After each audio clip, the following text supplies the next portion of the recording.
اور اگر ہم اس کی ابتدائی علامات کی بات کریں تو شروع میں B12 کی کمی اکثر بہت سادہ لگتی ہے، جیسے تھکاوٹ اور کمزوری، جسم کا پیلا پڑ جانا، ہاتھوں اور پاؤں میں جھنجھناہٹ۔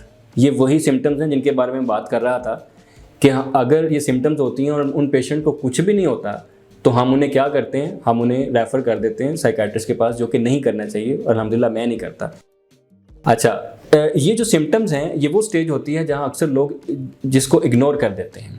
جب مسئلہ بڑھنے لگتا ہے، وقت کے ساتھ ساتھ علامات زیادہ واضح ہوتی ہیں، تو کیا ہوتا ہے؟ زبان کا سموت ہو جانا، چمکدار اور سرخ ہو جانا، منہ میں سوجن یا چھالے پیدا ہونا، سانس پھولنا، چکر آنا، خاص طور پر جلدی اٹھنے پر، یہ سب جسم میں آکسیجن کی کمی اور انیمیا کی طرف اشارہ کرتے ہیں۔ B12 صرف جسم نہیں بلکہ دماغ کو بھی متاثر کرتا ہے۔ اس کی کمی سے موڈ خراب رہتا ہے، بے چینی بڑھ جاتی ہے، نیند کے مسائل ہو سکتے ہیں، ڈپریشن جیسی علامات آ سکتی ہیں۔ اکثر لوگ جہاں مسٹیک کرتے ہیں وہ صرف ڈپریشن کی دوائیاں شروع کر دیتے ہیں، جیسے سائیکیٹرسٹ آپ کو دوائیوں پہ لگا دیتے ہیں، جبکہ اصل وجہ B12 کی کمی ہوتی ہے۔ اور B12 کی کمی آگے چل کر کیا مسائل پیدا کر سکتی ہے؟